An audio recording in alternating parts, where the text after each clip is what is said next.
Hello. मी प्राध्यापक P डोळस, महात्मा फुले महाविद्यालय वरुड. आपण आज इंग्लंडच्या राज्यघटनेच्या संदर्भात ज्या महत्त्वपूर्ण युनिटचा भाग पाहत होतो त्यापैकी पहिला युनिट आपण बघितला. दुसऱ्या युनिटमधला अत्यंत महत्त्वाचा भाग आपण या ठिकाणी पाहिला, तो म्हणजे हाऊस ऑफ कॉमनची रचना, अधिकार आणि कार्य. तसेच हाऊस ऑफ लॉर्डची रचना, अधिकार आणि कार्य या अत्यंत महत्त्वपूर्ण अशा स्वरूपाच्या घटकांचं विश्लेषण आणि वर्णन आपण या ठिकाणी केलेलं आहे. हाऊस ऑफ लॉर्डमध्ये 2005 पासून तर 2014 पर्यंत कोणकोणत्या प्रकारच्या सुधारणा झाल्या याचाही आपण अभ्यास केला, याची आपण माहिती बघितली. हाऊस ऑफ कॉमन आणि हाऊस ऑफ लॉर्ड या दोन्ही सभागृहाची रचना, अधिकार आणि कार्य त्यालाच म्हटलं जाते पार्लमेंटची रचना, अधिकार आणि कार्य. पार्लमेंटची दोन सभागृह, ज्याला आपण संसद म्हणतो भारतामध्ये, त्याला मराठीमध्ये आपण त्याला संसद म्हणतो, इंग्रजीत त्याला पार्लमेंट म्हणतात. आणि या संसदेची दोन सभागृह, त्याची रचना, अधिकार आणि कार्य काय आहे, त्याची कार्यपद्धती काय आहे, या सर्व विषयाच्या महत्त्वपूर्ण घटकांचं विश्लेषण आपण बघितलं. आज आपण या ठिकाणी अत्यंत महत्त्वपूर्ण अशा स्वरूपाच्या महत्त्वाच्या घटकांचं विश्लेषण बघणार आहोत. तो महत्त्वाचा घटक कोणता? तर तो महत्त्वाचा घटक म्हणजे मंत्रिमंडळाची हुकुमशाही. मंत्रिमंडळाची हुकुमशाही आपण गेल्या मागच्या वेळेस पाहिलं. इंग्लंडमध्ये, भारतामध्ये सार्वत्रिक निवडणुका झाल्यानंतर ज्या राजकीय पक्षाला स्पष्ट बहुमत प्राप्त होते, तो राजकीय पक्ष सत्ता संपादन करतो आणि ज्या पक्षाला बहुमत प्राप्त होत नाही तो पक्ष विरोधी पक्ष म्हणून काम करतो. आज आपण या ठिकाणी पार्लमेंटची दोन्ही सभागृह पाहतो. आज आपण या ठिकाणी पार्लमेंटच्या दोन्ही सभागृहामधून ज्याचं मंत्रिमंडळ बनते, मंत्रिमंडळ, आज आपण अत्यंत महत्त्वपूर्ण घटक ज्याला मंत्रिमंडळाची हुकुमशाही म्हटलं जाते. आता मंत्रिमंडळाची हुकुमशाही म्हणजे काय? मंत्रिमंडळाची हुकुमशाही कशी असते आणि इंग्लंडमध्ये मंत्रिमंडळाची हुकुमशाही कशी आहे? हुकुमशाही हा शब्द आपण एकदम उच्चारल्याबरोबर आपल्या सर्वांच्या शरीराचा काटा उभा होतो. तो म्हणजे हुकुमशाही म्हटल्याबरोबर धास्ती निर्माण होते, भीती निर्माण होते. आजपर्यंतच्या काळाचा विचार जर केला, जगातल्या सर्व देशांच्या शासन व्यवस्थेचा जर विचार केला तर आपल्याला दिसते का हुकुमशाही म्हटल्याबरोबर धास्ती, भीती. त्याचाच अर्थ दुसरा का लोकांच्या वर अन्याय, अत्याचार, जबरदस्ती करणारं शासन म्हणजे हुकुमशाही शासन, अशी सर्वसाधारणपणे हुकुमशाही या शब्दाची व्याख्या केली जाते. आता हुकुमशाही, इंग्लंडमधील मंत्रिमंडळाची हुकुमशाही, मंत्रिमंडळ शासन संस्थेची प्रमुख 3 अंग, कायदेमंडळ, कार्यकारी मंडळ आणि न्यायमंडळ. या कार्यकारी मंडळाची म्हणजेच मंत्रिमंडळाची हुकुमशाही कशी असते, कशी आहे? आपण आपल्या भारतातही म्हणतो का भारतात मंत्रिमंडळाची हुकुमशाही आहे, पण भारतात तेवढ्या दब्या आवाजात म्हटलं जाते, असं डायरेक्टली म्हटलं जात नाही. अलीकडच्या काळात आपण भारताचा जर विचार केला, आपण तुलना करून राहिलो इंग्लंड आणि भारत या दोन देशाच्या मंत्रिमंडळामधल्या साम्य आणि भेद काय आहेत. मंत्रिमंडळाची हुकुमशाही अलीकडे भारतामध्ये मोदी सरकारच्या मंत्रिमंडळाची हुकुमशाही आहे असं अभ्यासक आणि विचारवंत म्हणतात. आता ते अभ्यासक आणि विचारवंत असं का म्हणतात? याचं कारण असं आहे का त्यांनी त्याचा अभ्यास केला. हुकुमशाहीसाठी अस्तित्वात असणारे जे महत्त्वपूर्ण घटक आहे त्याचा जर वापर अस्तित्वात असणारं सरकार जर करत असेल तर त्याला हुकुमशाही शासन व्यवस्था म्हटलं जातं. मंत्रिमंडळाची हुकुमशाही भारतात मंत्रिमंडळाची हुकुमशाही आहे. मंत्रिमंडळाने घेतलेले सर्वच्या सर्व निर्णय, अलीकडे आपण म्हणतो का भारतामध्ये छुपा हुकुमशाही आहे, छुपी हुकुमशाही आहे असं म्हटलं, ते लुप्त अदृश्य अशा स्वरूपाची हुकुमशाही भारतामध्ये अस्तित्वात आहे असं आपण म्हणतो. पण आपल्याला भारताच्या मंत्रिमंडळाच्या हुकुमशाहीच्या संदर्भात जास्त डिटेल्समध्ये आपल्याला जायचं नाही, कारण का तो आपला सध्याचा अभ्यासाचा विषय नाही. आपण पाहणार आहोत इंग्लंडमधल्या मंत्रिमंडळाची हुकुमशाही. आता इंग्लंडमधल्या मंत्रिमंडळाच्या हुकुमशाही निर्माण होण्याची काय कारण आहे, कोणत्या गोष्टीमुळे मंत्रिमंडळाची हुकुमशाही असं आपण म्हणतो. कारण का म्हणतो म्हणजे काय आहे, जेव्हा आपण एखाद्या गोष्टीला ट्रेस करतो, मंत्रिमंडळाची हुकुमशाही आहे असं म्हणतो, तेव्हा त्याची काही आपल्याला स्पष्ट स्वरूपाची कारणं सुद्धा द्यावी लागेल, तेवढीच महत्त्वाची आहे. कारण मीमांसा केल्याशिवाय ते मंत्रिमंडळ हुकुमशाही स्वरूपाचं आहे असं आपल्याला म्हणता येणार आहे. मंत्रिमंडळाच्या हुकुमशाहीची कार्यमीमांसा केल्याशिवाय जे हुकुमशाहीच्या करिता आवश्यक असणारे जे घटक आहेत ते त्याच्यामध्ये आपल्याला जर दिसत असेल तर आपण त्या मंत्रिमंडळाची हुकुमशाही असं आपण म्हणतो. आता यामध्ये सर्वसाधारणपणे आपल्याला काय दिसते का, सर्वसाधारण आपल्याला या महत्त्वपूर्ण अशा प्रकारच्या परिस्थितीत या ज्या महत्त्वाचे मुद्दे आहेत मंत्रिमंडळाच्या हुकुमशाहीचे, ते सर्वसाधारणपणे 3 मुद्दे आहेत, ते आपण लिहून घ्यावे.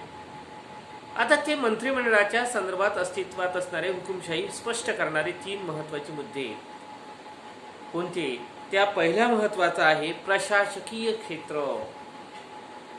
प्रशासकीय क्षेत्र, कारण का संपूर्ण देशाचा राज्यकारभार चालवण्याची जबाबदारी ही प्रशासनाची असते.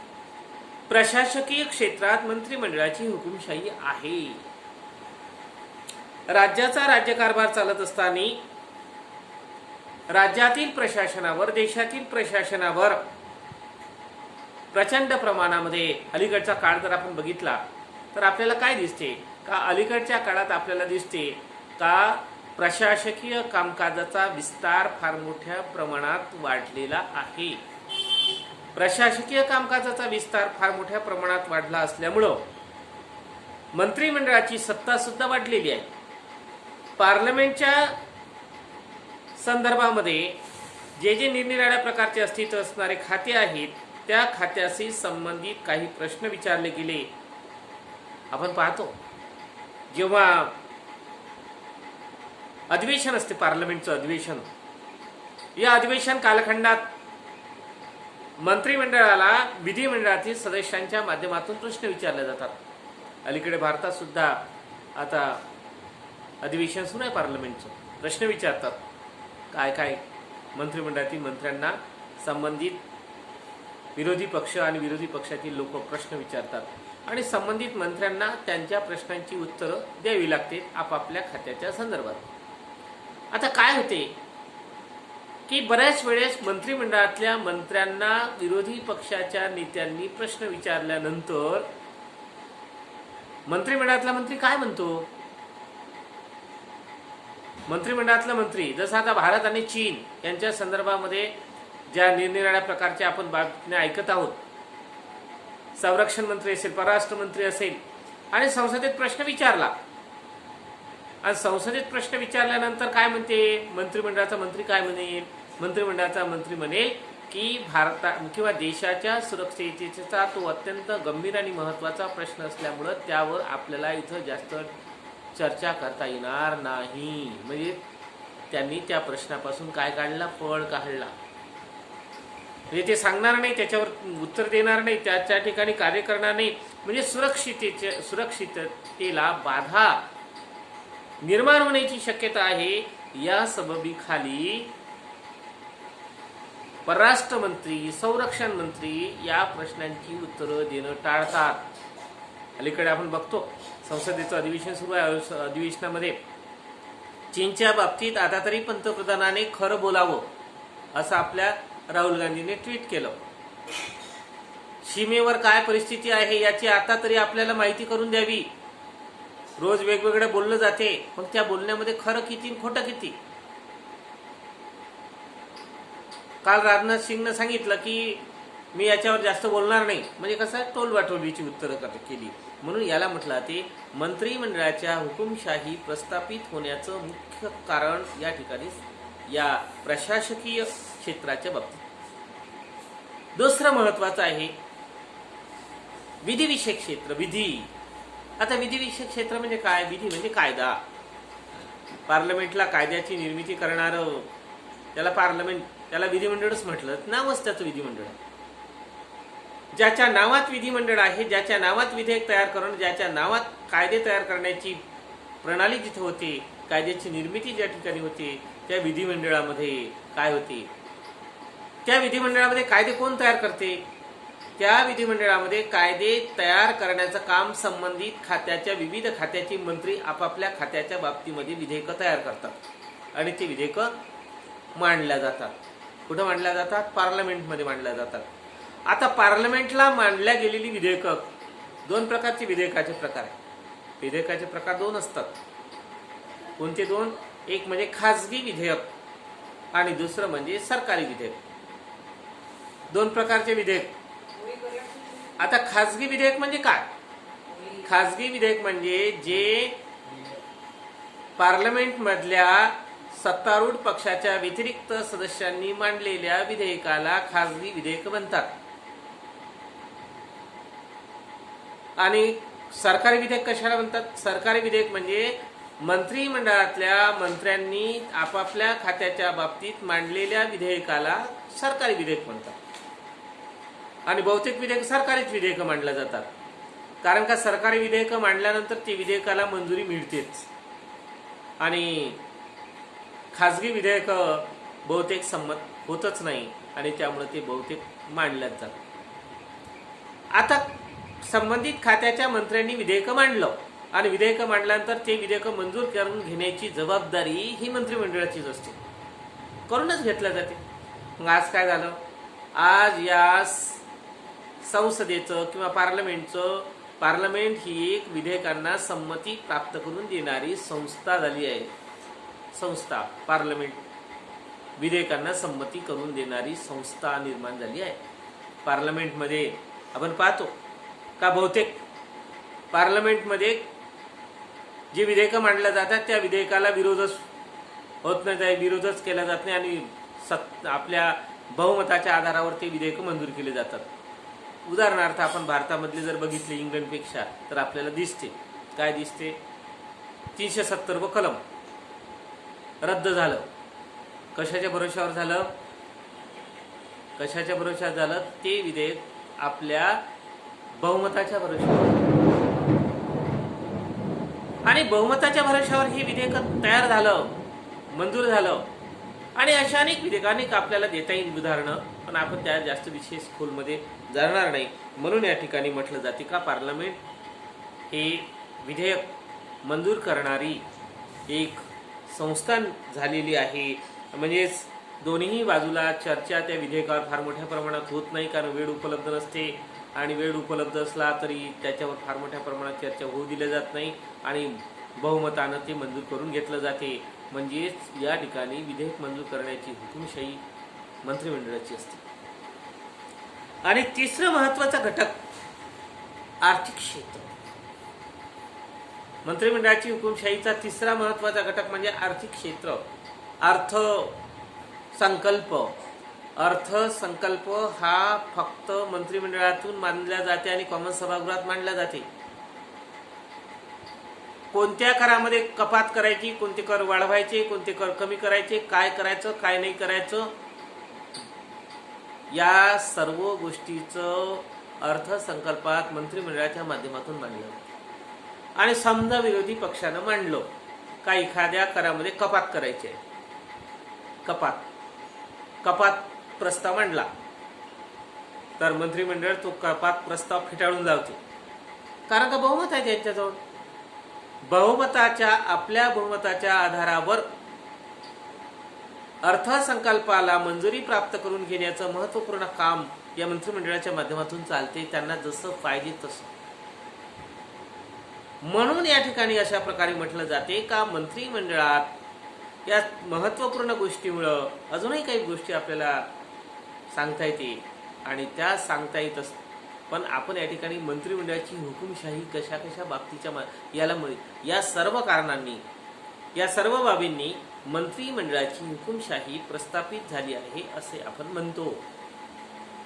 मंत्रिमंडळाची हुकुमशाही, इंग्लंडमध्ये मंत्रिमंडळाची हुकुमशाही प्रस्थापित झाली आहे असं म्हणण्यामागचं काही कारण आहे, तर ती कारणं आपण तुम्हाला मी या ठिकाणी स्पष्ट करून सांगितली. हीच कारणं आपल्या भारतातही लागू पडतात. म्हणूनच तुम्हाला सांगितलं का इंग्लंड आणि भारत या दोन्ही देशामधल्या या हुकुमशाही पद्धतीच्या कार्याकडे आपण थोडंसं डोळे उघडून पाहिलं. अलीकडे आपण बघतो का भारतामध्ये मंत्रिमंडळ पार्लमेंटचं अधिवेशन सुरू आहे. आपण जर याकडे विशेष चांगल्या लक्ष देऊन जर पाहिलं, याच्याकडे जर आपण ऐकलं, न्यूज ऐकल्या, तर आपल्याला आपला अभ्यास करणं अतिशय सोपं जाईल. अगोदर सांगितलं तुम्हाला का टीव्हीच्या न्यूज पाहणे म्हणजे केवळ गंमत पाहणे नाही आहे. राज्यशास्त्राचा अभ्यास करणे म्हणजे टीव्हीच्या न्यूज पाहणे आहे. स्पेशल काही वेळ देण्याची गरज नाही. दिवसातून एक वेळा जर न्यूज ऐकल्या तर आपला राज्यशास्त्राचा 50% अभ्यास झाल्याशिवाय राहत नाही. याची दक्षता प्रत्येकाने घेणं गरजेचं आहे. तर या ठिकाणी आपण मंत्रिमंडळाची हुकुमशाही कशा प्रकारची आहे या अत्यंत महत्त्वाच्या घटकाचं विश्लेषण आणि वर्णन आपण बघितलं. आता त्यानंतर दुसरा महत्त्वाचा घटक आपण पाहू. आपल्या अभ्यासक्रमातला दुसरा अत्यंत महत्त्वाचा घटक कोणता, तर तो महत्त्वाचा दुसरा घटक म्हणजे या ठिकाणी या पॉलिटिकल पार्टी, राजकीय पक्ष, इंग्लंडमधील राजकीय पक्षांची भूमिका, इंग्लंडमधल्या राजकीय पक्षाची पक्ष पद्धतीची वैशिष्ट्य. पहा, इंग्लंडमधील राजकीय पक्षाची वैशिष्ट्य कोणकोणती आहेत, कशा प्रकारची आहे, कोणत्या पद्धतीची आहेत, या अत्यंत महत्त्वाच्या घटकाचं विश्लेषण आणि वर्णन आपण या ठिकाणी करणार आहोत. पक्ष पद्धती आपण पाहतो जगामध्ये लोकशाहीचा महत्त्वाचा आधार जर असेल तर ती पक्ष पद्धती आहे. लोकशाही प्रगल्भ होण्यासाठी पॉलिटिकल पार्टी, राजकीय पक्ष हे अत्यंत महत्त्वपूर्ण असते. जगातल्या सर्वच्या सर्व देशामध्ये त्या त्या देशाला अनुसरून, त्या त्या देशाच्या राजकीय सिस्टीमला अनुसरून या ठिकाणी सर्वसाधारणपणे पक्षपद्धती निर्माण झालेली आहे. इंग्लंडमधील पक्ष पद्धती, आता भारतामध्ये पाहाल, आपण भारताचा अभ्यास करत असताना भारतात बहुपक्ष पद्धती आहेत आणि बहुपक्ष पद्धतीत काय काय कशा प्रकारचा आहे त्याचा आपण विचार केला. इंग्लंडमध्ये 2 पक्ष पद्धती, द्विपक्ष पद्धती. पक्ष पद्धतीचे एकूण 3 प्रकार. एक पक्ष पद्धती, द्विपक्ष पद्धती आणि बहुपक्ष पद्धती. जगात एकूण पक्ष पद्धतीचे एकूण 3 प्रकार आहेत. एक पक्ष पद्धती, द्विपक्ष पद्धती आणि बहुपक्ष पद्धती. एक पक्ष पद्धती चीनमध्ये आहे. चीन आणि रशिया एक पक्ष पद्धती. भारतात बहुपक्ष पद्धती. इंग्लंड, अमेरिका द्विपक्ष पद्धती. अशा पक्ष पद्धतीचं विश्लेषण, अशा पक्ष पद्धतीची या ठिकाणी आपण माहिती पाहणार आहोत. इंग्लंडच्या पक्ष पद्धतीची सर्वसाधारणपणे कोणकोणती वैशिष्ट्य आहे, कशा प्रकारची वैशिष्ट्य आहेत, पक्ष पद्धतीची भूमिका काय आहे. कारण का पॉलिटिकल पार्टी, राजकीय पक्ष हा अत्यंत महत्त्वपूर्ण अशा स्वरूपाचा घटक आहे. इंग्लंडमध्ये पूर्वीच्या काळाचा जर थोडासा आपण इतिहास बघितला राजकीय पक्षाचा सर्वसाधारणपणे इतिहास जर बघितला तर या ठिकाणी आपल्याला सर्वसाधारणपणे दिसून येते का पूर्वी 2 महत्त्वाचे पक्ष होते. तो म्हणजे या ठिकाणी टोरी पक्ष आणि व्हिग पक्ष. टोरी पक्ष आणि व्हिग पक्ष या नावानं संबोधल्या जात होतो.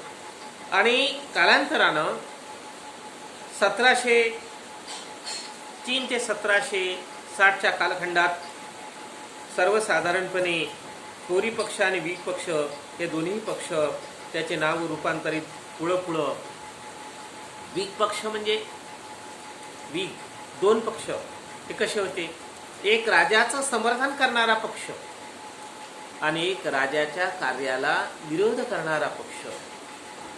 राजाच्या कार्याला समर्थन करणारा जो पक्ष असेल त्या पक्षाला व्हिग पक्ष म्हणजे व्हिग घातला डोक्यात व्हिग.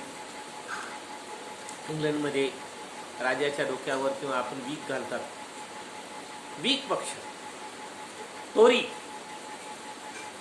व्हिग आणि टोरी या दोन्ही पक्षाचं रूपांतर पुढं नामांतर झालं, बदललं. व्हिग पक्षाचं नाव झालं हुजूर पक्ष आणि टोरी पक्षाचं नाव झालं मजूर पक्ष. हुजूर आणि मजूर हे दोन राजकीय पक्ष इंग्लंडमध्ये आहे, हुजूर पक्ष आणि मजूर पक्ष. हुजूर पक्ष म्हणजे राजाच्या कार्याचं समर्थन करणारा राजकीय पक्ष म्हणजे हुजूर पक्ष. आपण म्हणत नाही हुजूर महाराज. हुजूर महाराज म्हणजे राजा. हुजूर म्हणजे मुजरीगिरी करणारा, राजाचा मुजरीगिरी करणारा पक्ष म्हणजे त्याला हुजूर पक्ष म्हटलं जाते. आणि राजाच्या कार्याला विरोध करणारा पक्ष म्हणजे मजूर पक्ष, त्याला आपल्या इंग्लंडमध्ये म्हटलं जाते लेबर पार्टी. लेबर कामगारांचा पक्ष, कामगार. मजूर पक्ष आणि हुजूर पक्ष हे दोन राजकीय पक्ष इंग्लंडमध्ये दोन महत्त्वपूर्ण राजकीय पक्ष आहेत. आता इंग्लंडमधल्या या दोन राजकीय पक्षांची भूमिका कशा कशा प्रकारची आहे आणि या इंग्लंडच्या राजकीय पक्षाची वैशिष्ट्य काय आहे. वैशिष्ट्य प्रत्येक पक्षाची वैशिष्ट्य आहे. इंग्लंडमधील पक्षाची वैशिष्ट्य आपण मागच्या वेळेस भारतातल्या राजकीय पक्षाची वैशिष्ट्य कोणती आहे त्याचं अध्ययन आपण केलं. आणि आज आपण या ठिकाणी इंग्लंडमधल्या राजकीय पक्षाची वैशिष्ट्य कोणती आहे, जवळजवळ ती 7-8 वैशिष्ट्य आहे. त्या 7-8 वैशिष्ट्यांचं सर्वसाधारणपणे आपण विश्लेषण या ठिकाणी करणार आहोत. ते कशा प्रकारचं आहे, कोणत्या पद्धतीचं आहे, कोणत्या दृष्टिकोनातून आहे त्याचा आपण विचार या ठिकाणी करू. आता आपण राजकीय पक्षांची वैशिष्ट्य, पहिलं वैशिष्ट्य कोणतं आहे. इंग्लंडच्या राजकीय पक्षाचं पहिलं वैशिष्ट्य आहे का इथे द्विपक्ष पद्धती आहे. सर्वात महत्वाचं पहिलं वैशिष्ट्य म्हणजे द्विपक्ष पद्धती होय. दोन राजकीय पक्ष आहेत. इंग्लंडच्या राजकीय पक्ष पद्धतीत म्हणजे द्विपक्ष पद्धती हा इंग्लंडमधील अत्यंत महत्त्वपूर्ण उत्तम अशा प्रकारचं उदाहरण आहे. आणि द्विपक्ष पद्धती व्यवस्था ही राजकीय पक्ष पद्धतीचे ऐतिहासिक वारसा आहे. आणि प्रारंभीच्या काळापासून तुम्हाला सांगितलं का, प्रारंभीच्या काळात राजाच्या कार्याचं समर्थन करणारा पक्ष ज्याला हुजूर पक्ष म्हटलं जाते आणि राजाच्या कार्याला विरोध करणारा राजकीय पक्ष म्हणजे त्याला मजूर पक्ष म्हटलं जातं. हुजूर पक्ष आणि मजूर पक्ष हे दोन्ही पक्ष आज इंग्लंडमध्ये कार्यरत आहेत. व्यापक दृष्टीने जर विचार केला तर या दोन्ही पक्षाचे अस्तित्व इंग्लंडमध्ये फार मोठ्या प्रमाणात आहे आणि त्या दृष्टिकोनातून त्या ठिकाणी तशा प्रकारच्या त्या पक्षाची भूमिका सुद्धा महत्त्वाची आहे. आपल्याला वाटेल की या ठिकाणी इतर राजकीय पक्षांना काढण्यास मनाई आहे का? नाही. तर इंग्लंडमध्ये इतरही राजकीय पक्ष काढण्यास मनाई नाही. परंतु आजपर्यंत मात्र इंग्लंडमध्ये दोन राजकीय पक्षाच्या व्यतिरिक्त तिसऱ्या व्यक्तींनी पक्ष काढण्याचा जर प्रयत्न केला तर तो प्रयत्न असफल झाला. म्हणून आपल्याला असं म्हणावं लागते, काढायला मनाई नाही पण काढता येते, पण आजपर्यंत कोणत्याही प्रकारचा तो सफल झाला असल्याचा आपल्याला दिसत नाही. आणि त्या दृष्टिकोनातून त्या आता दुसरं वैशिष्ट्य काय आहे. दुसरं वैशिष्ट्य इंग्लंडच्या राजकीय पक्ष पद्धतीचं दुसरं वैशिष्ट्य आहे का त्या पक्षांच्या नावावरून त्यांची भूमिका, त्या ब्रिटिश राजकीय पक्षांची नावे व त्याची भूमिका. ब्रिटिश राजकीय पक्ष जे आहे त्या राजकीय पक्ष आणि त्या पक्षांची भूमिका. दोन आपल्याला दिसते, दोन पक्ष आहे आपण पाहिलं. एक मजूर पक्ष आणि हुजूर पक्ष. आता मजूर पक्ष आणि हुजूर पक्ष या दोन्ही पक्षांच्या नावावरून पक्ष, पॉलिटिकल पार्टी,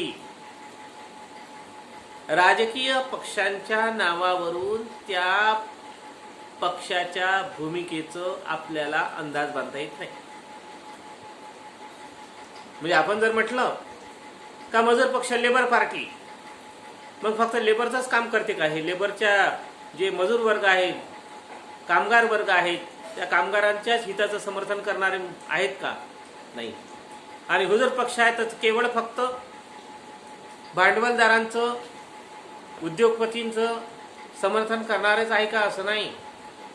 आपल्याला असं दिसून येते इंग्लंडच्या राजकीय व्यवस्थेमध्ये हुजूर पक्ष सर्व परिवर्तनाला विरोध नाही. हुजूर पक्ष ज्याला आपण म्हणतो राणी साहेबाचा किंवा राजाचा पक्ष, या हुजूर पक्षाचं सर्वच्या सर्व परिवर्तनाला कुठल्याही प्रकारचा विरोध नाही. काळानुसार, वेळेनुसार आणि परिस्थितीनुसार त्यामध्ये परिवर्तन करण्यात यावं, करण्यासाठी सुद्धा या पक्षाची भूमिका अत्यंत महत्त्वपूर्ण असल्याचं दिसतं. म्हणजेच दुसऱ्या शब्दामध्ये सांगायचं झालं का परंपरा, राजकीय संस्था टिकून राहण्यासाठी या पक्षाचा तर महत्त्वाचा आग्रह आहेच. या पक्षाचा जुन्या परंपरा टिकून राहाव्यात याच्यासाठी तर आग्रह आहेच. आणि त्या दृष्टिकोन तसेच त्याच्या इतिहासावरूनही सुद्धा दिसते. आणि या सर्व गोष्टी परिवर्तन करण्यामध्ये सुद्धा त्याला महत्त्व आहे. दुसरा लेबर पार्टी, लेबर, मजूर पक्ष. मजूर पक्षाच्या नावारूपावरून मजूर पक्ष सुद्धा केवळ कामगारांच्या हिताच्या जोपासणाऱ्या, ते त्याचं मुख्य उद्दिष्ट आहेच. परंतु लेबर पार्टीने सुद्धा देशातल्या